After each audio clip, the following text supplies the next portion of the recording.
In Britain's towns and cities, behind closed doors, people are secretly preparing. I'm preparing for a new dark age. I'm preparing for a natural disaster. I'm going to make sure that myself and those around me are prepared for anything. They call themselves preppers, because for them, the end of civilization is coming, and they're prepared for it. Within 10 seconds, you've got to don the mask. If you go too late, you're dead. These are the people spending their entire lives and thousands of pounds preparing for disaster. Are they paranoid and delusional, or is the rest of Britain mad for not joining them? People say to me they don't understand why I am a prepper. I don't understand why you're not.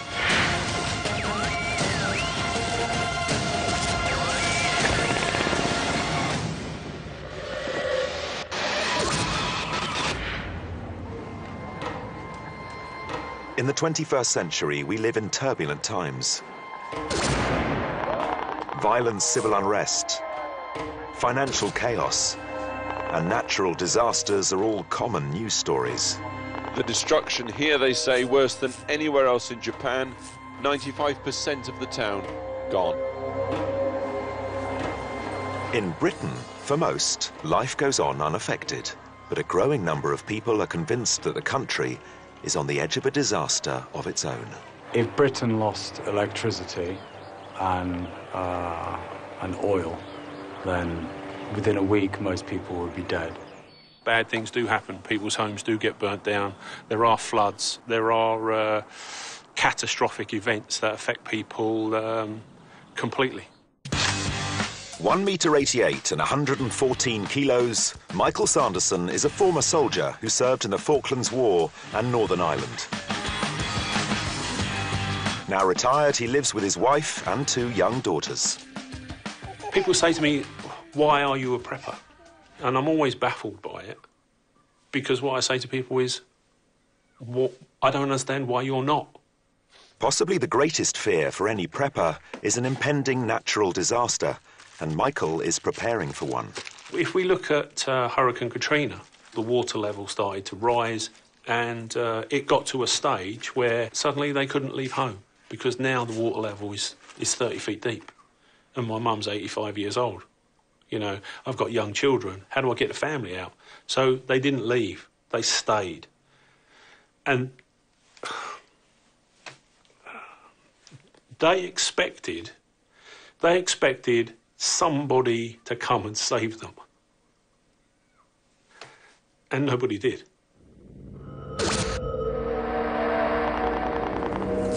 In 2005, Michael watched the news that Hurricane Katrina had hit the Gulf Coast of America. We haven't eaten in 3 days. Like to drown in my house. My house is totally gone. I don't have home. I had a home downtown, but it's gone. It's under the water. I have nothing. Water I have is right here. The clothes that I have on. New Orleans was devastated by one of the deadliest storms ever to hit the United States. For this British prepper, it was a call to action. What we see internationally is all these things happening on a day-to-day basis, but we don't think it could possibly happen here. Couldn't possibly happen here. Or could it? If natural disaster strikes Britain, Michael isn't sticking around. It's what preppers call bugging out, and he keeps a trailer packed, ready to roll 24 hours a day. What we've got here is my bug-out vehicle and bug-out trailer, and it's the provisions for me and my family for a minimum of 3 months. I think what we need as human beings is food, water and somewhere to sleep. And that's pretty much what's in this trailer.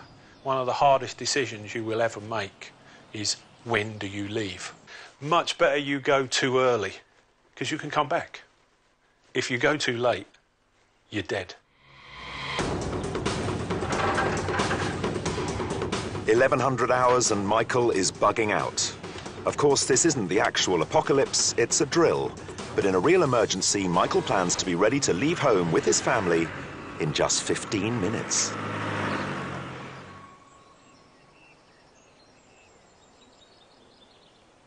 Five hours later, and Michael is set up at his secret retreat in Wales, where he plans to sit out the mock disaster using his military survival skills. The provisions that we've got in place here allow us a slow and progressive transition to a simpler life. Michael keeps his practice runs for bugging out as authentic as possible. It doesn't matter how much stuff you've got, at some point it runs out. So I haven't used my petrol cooker because I'm surrounded by an abundance of firewood. So I'm bothering myself to get up in the morning, to light the fire and to keep it going. And I have a kettle of water on there, so there's hot water all day. I have a pot of coffee on the go all the time, just like I do at home. So it isn't going without. Nothing's changed. What I'm doing is I'm reverting to a simpler time. As Michael enjoys the comfort of his home from home in Wales, 200 kilometres east in Surrey, another prepper is worried about another natural disaster. It only takes, say, like an EMP from the sun with a coronal mass ejection, and it can potentially wipe out all electric grids in the Western world. It might sound like science fiction, but department store manager Royston Upson is preparing for the aftermath of a solar flare. A solar flare is a large release of energy from the sun. These are what the Mayan calendar is all based around. It's about solar maximus, solar minus. We're now coming into solar maximus. Opinion is divided as to whether a large solar flare would wipe out every electrical device in Britain or just cause a bit of nasty sunburn. But Royston is in no doubt. The system is fragile, incredibly fragile. Everything is reliant on electricity. Here we rely on Tesco's. Well, if Tesco's doesn't have any tills to work and there's no money in the banks, nothing is going to happen. And then after that, we're only 72 hours from anarchy. If that happens, that's when we go back to pre-industrial Victorian era lifestyles again, but only for the few who have prepared for it. Hello folks, it's Royston from Survival Instincts UK here, bringing you the UK's only survival and preparedness radio show. Royston runs an internet radio show where he shares his fears for the future with fellow preppers. Preparedness is nothing more than a physical form of insurance. We don't know when disaster is going to strike, so making sure that you've got your food, your water, your tools, your equipment in now is paramount before any emergency strikes. Royston doesn't know how many preppers listen to his show. But there's no shortage of Brits uploading clips and showing off their kit online. Here's a quick review on the latest knife I've got. This is the S10 gas mask. I think it was used by the SAS. So I thought I'd go through my kit just to see what I've got that I could use to maybe get the attention of these guys. Sites like these can receive upwards of 300,000 views. Just a quick bullet point on MRE meals ready to eat food. As always, any comments? Love to hear them. I hope that this video has been of some use to you. Back in Surrey, Royston's not just talking about prepping, he's doing it. Unfortunately, my lens isn't particularly a wide-angle lens, but I'll give you a basic guided tour of the storeroom. The first rule of prepping is to keep the location of your kit secret. Royston made this video himself to keep his own equipment store safe from looters when the solar flare strikes. We've got the cool box freezer, and then the barrel, all full of food, rice, black-eyed peas, black-eyed beans. We have got two huge petrol stoves, which are Swiss Army field cookers. On the main wall, we've got water jerry cans, petrol-type stoves, oil lanterns. It's cost thousands of pounds to get to this point, but I actually will be topping up my food to the point where I have at least 2 years' worth of food. Royston is ready to survive the apocalypse, but he doesn't plan to survive it alone. For me, in any emergency or disaster, the ultimate goal is just longevity. It's about actually having people around you who you can look after, they can look after you in equal measures. And it's about just effectively rebuilding and maintaining a level of society. I can equip about a dozen people all in all. I can actually create a community around me of like-minded individuals, people who can work, people who can actually help us build and construct. With the skills and the knowledge that I have for the situation, I think that leadership would be something that's forced upon me. Whether it's building communities or bugging out to retreats, British preppers are planning for disaster. But one Briton believes the only true guarantee of survival is to bug out of Britain altogether. You're talking 70 million people on an island, all competing for the same resources.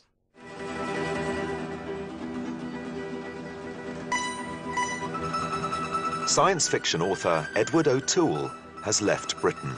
For the last 14 years, he's been living off the grid, nearly 2,000 kilometers away in a remote corner of Slovakia. Here, he met his wife Renata and started a family. And now, he's preparing them for disaster.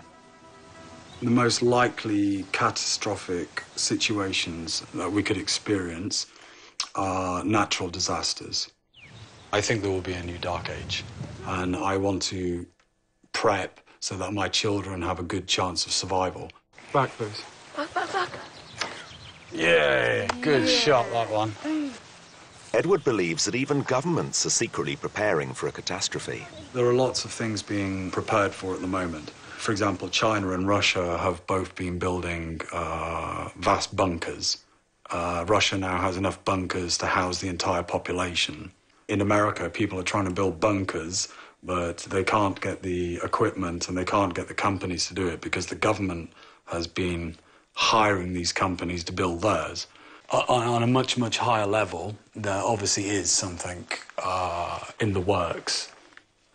Do some people think your ideas are far-fetched, even crazy? Yeah, of course. While Edward's fears can't be corroborated, he's preparing for the worst. And that starts with not relying on supermarkets. In terms of prepping, this type of food source, the hare, these are ideal for breeding as a protein source and for fur. They're very easy to keep. You just keep them in a small hutch, you feed them hay, and when they get to, say, 6 months old, they're for the pot. Every prepper should have these. Okay, right. Forgive me for what I'm about to do. May your next life be better, and thank you for feeding my family.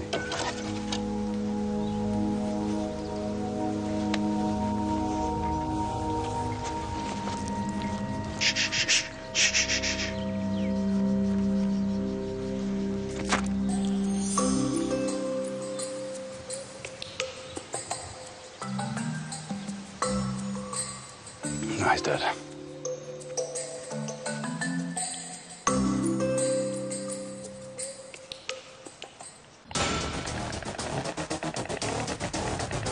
Prepping is about getting back to basics, and 14 years of experience in Slovakia have taught Edward that there's more to dining on a hare than just knowing how to kill it. One thing you have to quickly get rid of is being squeamish. Now here, and traditionally in Slovakia and traditionally in England, lungs were a big thing. Lots of people eat the heart. I'm not a fan. I'll throw this to the animals.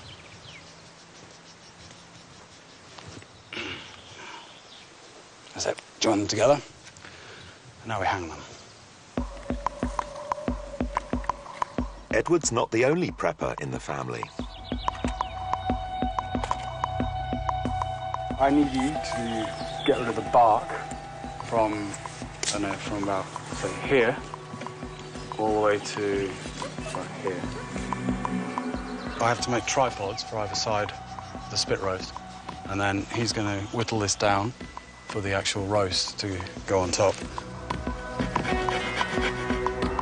My kids love this lifestyle. You really learn necessity, like improvisation, and that's something that you don't have if you can go to like a big store or a big supermarket. Or I think that knowing all these skills helps to survive if something happens. After hours of preparation, it's time to cook. You might not want to watch this.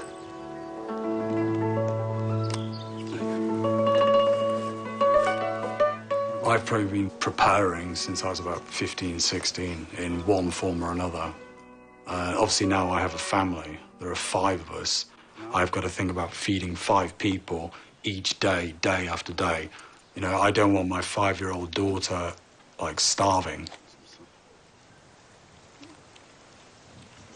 It's very, very muscly. Who's rabbit sportsman? A high jump champion.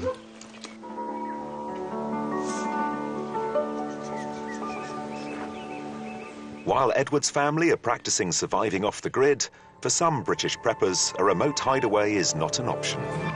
OK, folks, so urban survival, actually living in a city. Now, if you imagine there's any form of disaster, especially if power goes out, the shops will be looted and ransacked.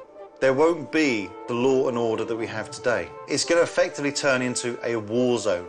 After natural disasters, the next biggest fear for our preppers is the breakdown of law and order. In 2011, riots started in London and soon spread to other parts of Britain.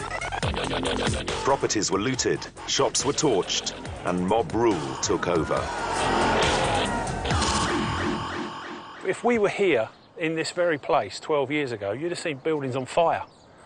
You know, this was a riot hotspot. Towns and cities are dangerous places. You know, an awful lot of people fighting for the same resources, you know, is a dangerous place. What you're talking about is the biggest, the toughest, the meanest getting whatever's going.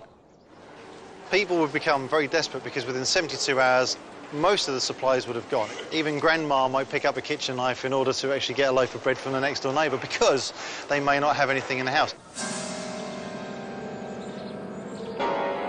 In a town in Hampshire, one man is preparing to survive a state of urban chaos. To control any civil unrest, nerve gas, tear gas and type of chemicals might be used to subdue whatever civil unrest there is. So if for some reason I had to clandestinely and stealthily go through that area, I'd want to be protected. This is an NBC suit, nuclear biological chemical. It actually protects you as best as possible from environmental contamination. Pete Stanford is a personal development coach who's been a prepper for 5 years. If there was WROL without rule of law, then it would be more of a militia that would be controlling civil unrest. While most of Britain shut themselves indoors watching the riots in horror, Pete was planning his escape from suburbia to his secret bug-out location just 8 kilometres out of town. This inflatable canoe is going to enable me to navigate on the waters to get to my bug-out location, which is on an island a little way from here.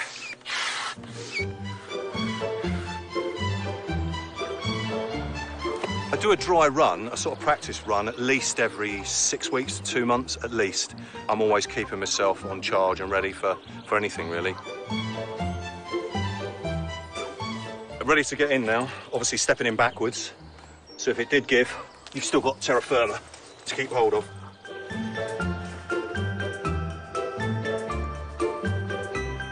To survive the breakdown in society, Pete plans to hide out on an uninhabited island in the middle of the river.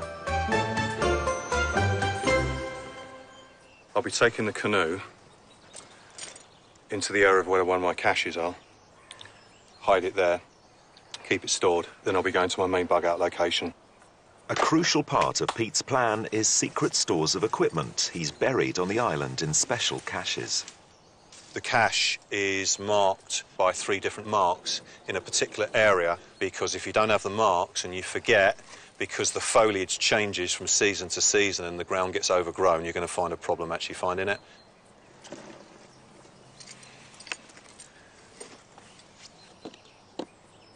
OK, so extra ground sheet, vitamin tablets, tinned food, wire that I can use for snares, and then in this container, again, I can procure water, boil it up in here, but inside here there's loads of practical items.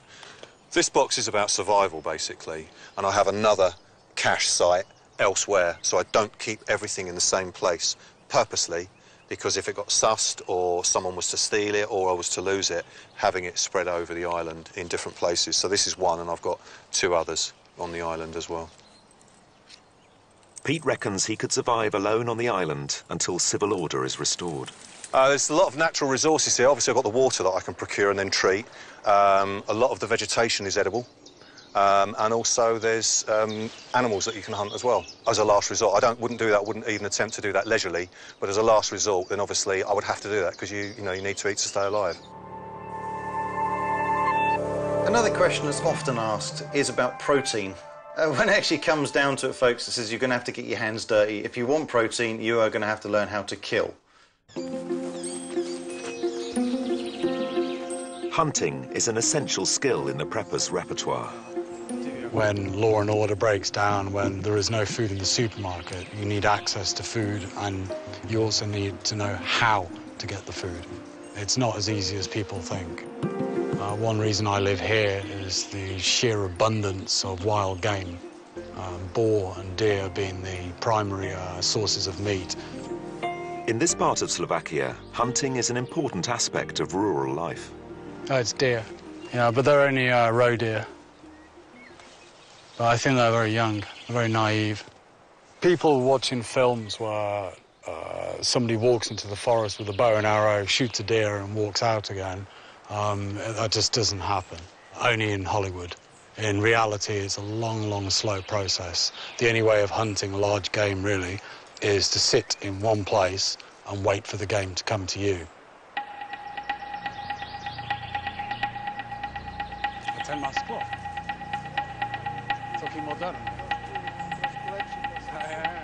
Hunters here use shooting towers, which basically focus on the forest line, and it gets you away from the animals so they can't smell you, they can't hear you. And basically you sit and you wait for the animals at dawn or dusk to come out of the tree line, and then you shoot them. My sister-in-law shot one from here. This is where she shot her stag last year. But it took her 20 times, sitting here all night waiting. So hunting isn't as easy as people think? God, no. Hunting's a really, really long process. A deer can feed a family like Edward's for up to 6 weeks. Back in Britain, one man has been getting ready for disaster by consuming the local Buckinghamshire wildlife. I've eaten squirrel, rabbit, magpie. I tried once ants' eggs, which is a bit of an acquired taste. Tree surgeon Malcolm Bowler has been collecting weapons for more than 20 years. These are all weapons that I could use for hunting animals in the wild. I've shot rabbits and pigeons and squirrels with these guns quite easily. It will take them out. If you wanted to take something big, you could use a crossbow like this. It is illegal to hunt with crossbows in the UK and with bows, but I suppose in a dire survival situation you could, if you had no choice. To me, prepping is like learning first aid skills. You hope you don't need it, but it's better to be safe than sorry. But if it came to a situation where you had to feed yourself on meat, then you're definitely going to have to take an animal's life. As well as shooting, Malcolm also practices how to trap animals for food. This is a very simple kind of net trap. You've got the crossbar being held down by 2 hooks, and underneath it is the net, and then you've got a string that comes up along to like a counterbalance, and then you've got this dead full weight, which is just what brings the net up in the air. You could catch with this probably something like, in the right areas and right situations, rabbits or squirrels. But if you had a net, a massive net, and a big enough weight, and these was big enough, you could potentially catch anything. And there's your rabbit or whatever caught in your net. That might feed a family for a day, but what about the long term? In Slovakia, Edward's been thinking about the bigger picture. Any survival situation, one thing preppers do need to learn is how many animals you need to take. You have to have a breeding stock for the next year. You have to calculate how many animals and of what type should you take per year. For example, if you have an abundance of 3 to 4 year old bucks, then you will take one of those. You're not going to take a fawn because it could grow up and produce more. You have to be very selective in your culling. The only thing really you need is experience. Practice, practice, and experience. Because when the proverbial hits the fan, it's too late. Yeah, you starve.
Greatest cities. I get scammed, so you don't have to. How you like me now? Yeah, what is that thing? That looks like a flying saucer. We found evidence of an underground facility. Oh my God! How you like me now? I'm preparing for the second worldwide Great Depression. I've got guns, bullets, lots of bullets. Me and my brothers, we only do business with me and my brothers. I don't want this to turn into a fight. Go against my father, you're going against me. How you like me now?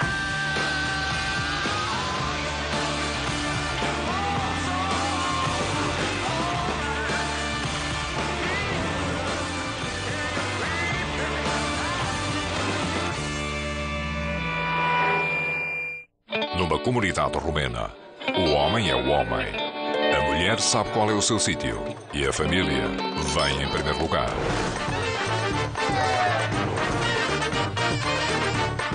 Como é ser cigano em Nova York? Your tradition.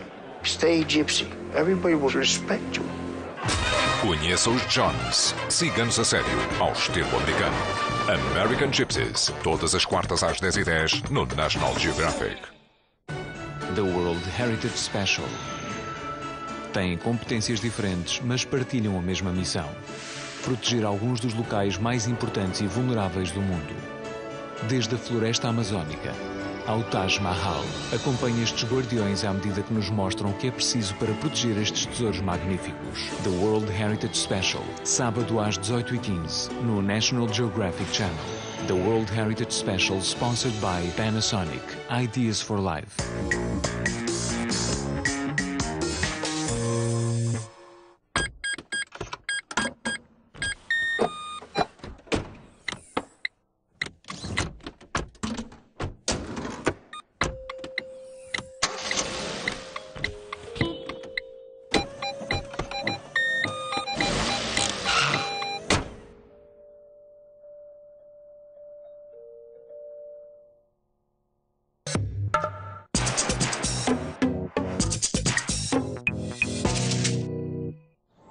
Now, there's been lots of things going on in the world. They're still banging on about the world crisis when it comes to finance. They're still going on about the Eurozone and the Eurozone collapse.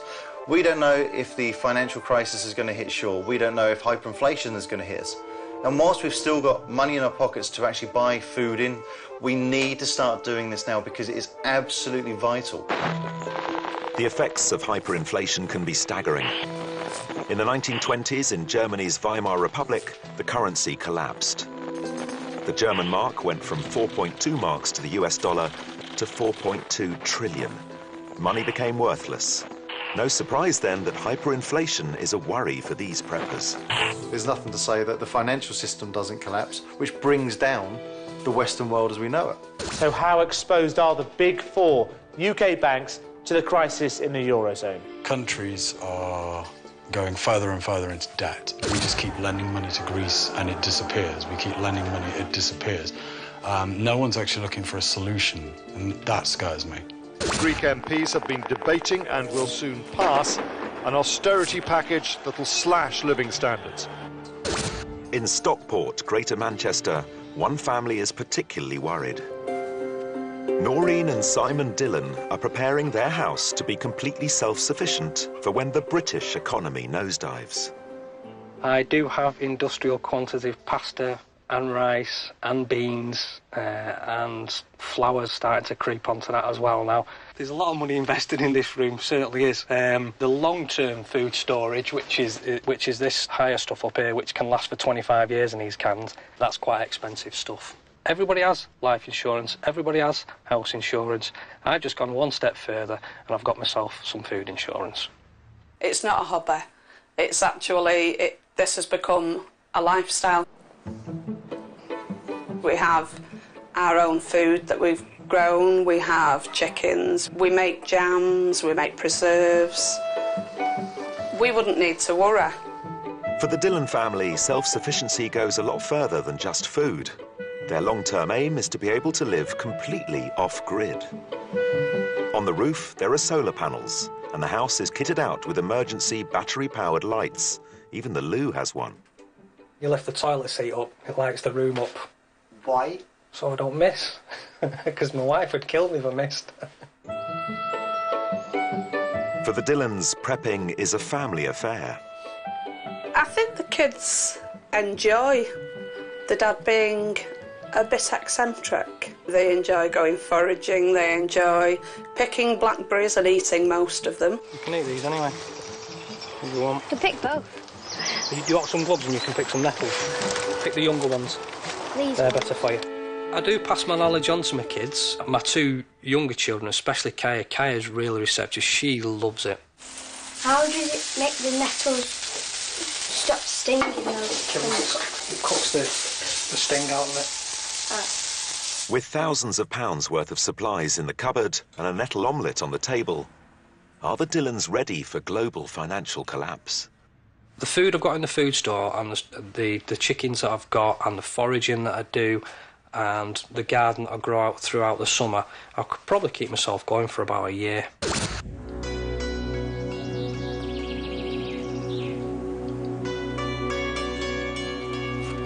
Some of these preppers who believe that stocking up their terraced house with tins and tins and tins, and that house will just be raided within days.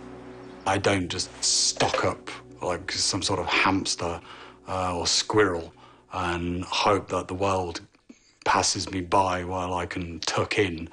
You can't look at prepping like that. In Slovakia, Edward thinks other preppers should follow his lead and be truly self-sufficient. My family basically have a viable alternative using traditional methods or a simulation of traditional methods where we can bypass oil. Edward set up to live without the fuel that we all take for granted. This is the heating system for the entire house. The whole house runs on wood. When we burn the wood, the hot air travels firstly through the chimney and then into a series of pipes which lead to different rooms and transport hot air throughout the lower half of the house. The upper half of the house is all heated merely by heat rising. It's a very efficient system and obviously it only needs wood. And because we're surrounded by forest, we have an endless supply. Our civilization is completely based on oil. And when we pass peak oil and oil becomes too expensive for the common person, for example, goods in supermarkets are going to start really climbing in price compared to basically your salary, which is flat, which hasn't increased in years. There's going to be a much lower standard of living very quickly. Britain only has 67 days' worth of oil stores, and in 2012, just the threat of a strike by fuel tanker drivers sent the nation into panic. But fuel isn't the only challenge for the self-sufficient prepper. The most important is grow potato. Potato is basic thing what you need for cooking all year. So we wouldn't be survive from this potato, but we know how to make in case it will be necessary. We have stock of potato for planting, so we would be make all this land what we have there full of potato. We are 5 members of family, 5 people, so we need a lot of food. Having a vegetable patch is a continuous food source. If you just store food, ultimately you will go through it and then you'll starve. If you're trying to do it like year after year, you start thinking, what do you need next year? What do you need for, like, I mean, for example, potatoes, it's like an entire year cycle that goes through. Without the basic staples, you don't survive the next year. Edward's even tackled the messy jobs. Here we have the septic tank. I know this is a subject nobody likes speaking about. I mean, it's the ultimate taboo topic. But when you go to the toilet, you flush and, you know, everything's clean again. If there is any breakdown of civilization, that's not going to happen. If you're in a flat block, what are you going to do? You're going to have a huge shock, because all the things you take for granted, if they stop, you've got a massive cultural shock. With many years of prepping behind him, Edward seems ready for anything. But everyone has to start somewhere, even preppers.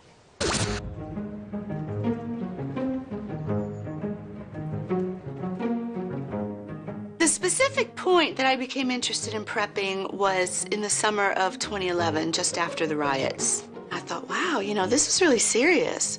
This handful of kids can shut down London. You know, what happens if something really major happens? In East London, expat American Annie Durbin is one of prepping's new recruits. So in here we have some food supplies. I've got canned goods, I've got grains, I've got bulgur. I tried to get really healthy things. I've got mung beans. Enough there to last a couple of months, I think, which I think should be sufficient, because if the shit did hit the fan, I would probably not be able to stay here very long anyway. So I think that amount of food is probably about right. This is one of my boxes of stuff. Over the past few months, she started putting her survival pack together. This is one of my favorite items, my knife. My little commando knife. Makes me feel tough. That's it. It can be made into a spear with the little holes. I can't imagine I'll need a spear, but you never know what's going to happen. That's a handy-dandy little item to have. Prepping is a statement of independence. You know, I'm taking the situation into my hands. I don't like the feeling of being helpless. I felt so helpless when the stores were shut, when the riots happened, and I thought, this is pathetic. Wow, I've got lots of stuff in here. I haven't been through this in a while, so this will be interesting to see what I've got. Not all of Annie's supplies are the standard prepper's kit. Some various items in here to cover various aspects of life. And one of them is actually a couple versions of the Quran, because I live right in the middle of the largest Muslim population in the UK. So you never know. It's very good to adapt to your environment. And I've got baggies of all sorts of things. Oral hygiene things, a little hairbrush. Why would you be worried about what your hair's like? Oh, because even if you're out surviving, you still want to look nice, don't you? Still a matter of self-preservation, taking care of yourself. I think that's very important, especially if everything around you is collapsing. Apparently, I am unusual being a female prepper. There don't seem to be many others around. But I probably do think of issues that men don't think of. I've got lots of condoms and various lubes and things, because even in times of hardship, people have sex. Perhaps even more so in times of hardship. That's one natural comfort that they can easily get. So it's good to be prepared You don't know who you're going to encounter out there on the streets or in the wild, so it's best to protect yourself. You never know. Annie's been thinking about the best way to bug out. A lot of people that I've seen on the internet have a specific backpack with things in there that they can just grab and run. My thinking about that is that it isn't going to be so instantaneous, so quick. My bugging out consists of taking these containers, and I've sort of assessed the size of the things that I have. And yes, I can fit all of those in my car, and then I'll go.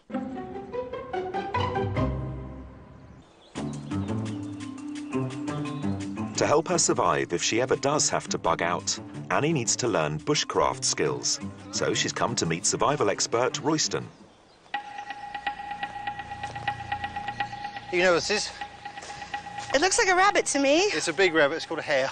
So what we've actually still got here, we've got the kidneys, and we've still got the lungs in here as well. Oh, yes, we do. Okay. For me, actually having the skill of knowing how to prepare almost any animal is absolutely vital. This is the bit that most people don't like. Oh, crunch. So what we then do is get your hands in it, and it will just start to peel. Can I do that? You certainly can. And what you want to do is literally just pull up and down at the same time. Take it right down as if you're just like taking the coat off. Nice and just pull? Don't be scared. Just give it a good yank. I'm not as strong as you. That's it. Oh, just keep going. Just keep going. I was a bit nervous about that. I thought I might get a bit grossed out and queasy, but it really wasn't.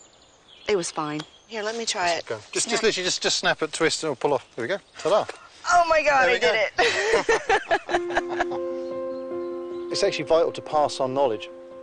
Too many people think that they should hoard it to themselves, and quite frankly, if you've got the skills and you've got the knowledge, you should be passing it on, because there's other generations, there's other people out there who really want to learn what you've got to say.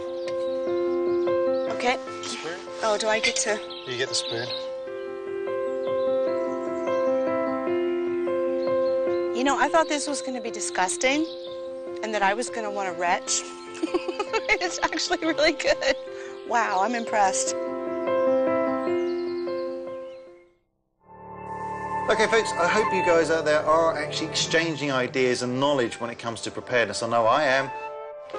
Hi guys and gals, it's Pete, Mindwise Man's channel, aka Maverick Outdoors. My little channel has always been about survival. For preppers, one way to improve their skills is to share their knowledge. What I'm going to do with this video, I'm just going to do sort of a lot of bullet points, really. This is the spot I've decided to set my little camp up in. Like many others, Mike and Pete demonstrate their latest preps by posting video clips on the internet. Recently, I've had requests about my kit. Dry sack there, and then in here is all my food. Their internet videos get hundreds of hits. We know about survival. So it's OOS, out of sight, OOM, out of mind, LNT, leave no trace. Both men have become friends by sharing tips on the internet over the last year. How are you, Pete? Hello, Mike. But today, they're meeting in person for the first time at Michael's bug-out location in Wales. I've got my Peak wood-burning stove out. It's a chance to compare preps and see if they have anything to learn from each other. Warm enough to heat my hands up, yeah? Definitely. Brilliant. This is a good place to bug out because of the terrain. Now I've actually come here to see it in person. There's so many different aspects to it that it's not inviting to a casual person that might be just marauding through it for no particular purpose.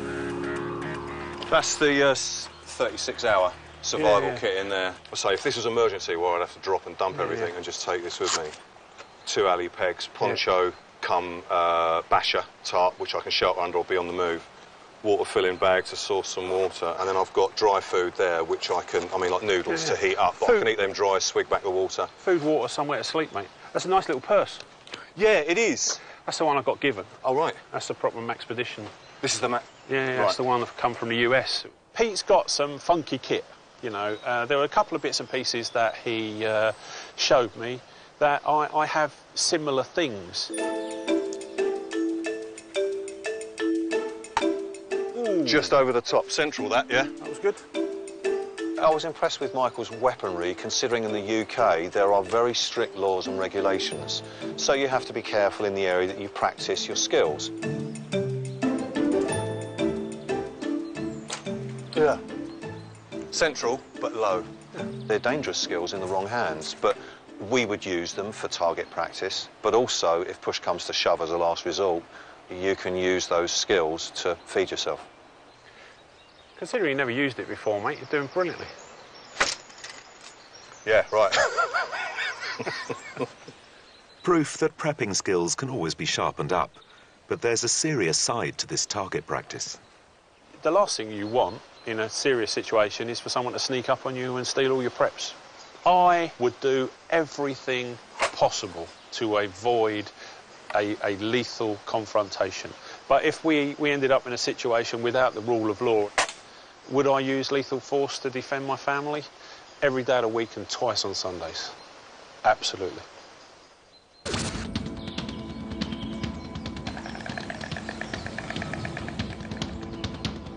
In Slovakia, Edward is also passing on his knowledge of weaponry. What we can do today is you can do it like try kneeling. Let me load it for you. Okay. Kneel down, finger off trigger. I believe by teaching my children young and that they learn the respect for the weapon, they're not going to be silly about it, they're not going to make mistakes.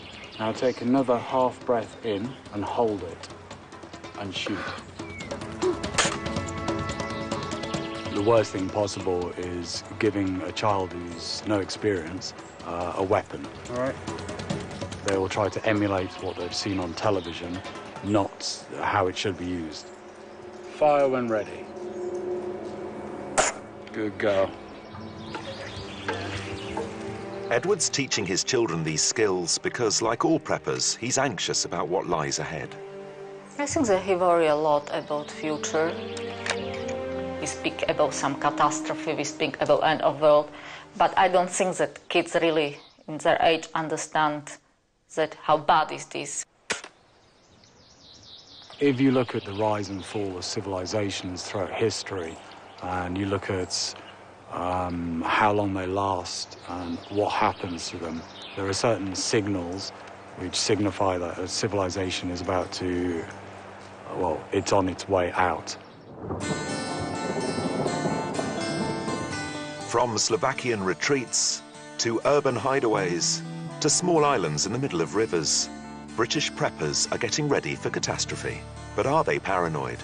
Or should the rest of Britain be joining them?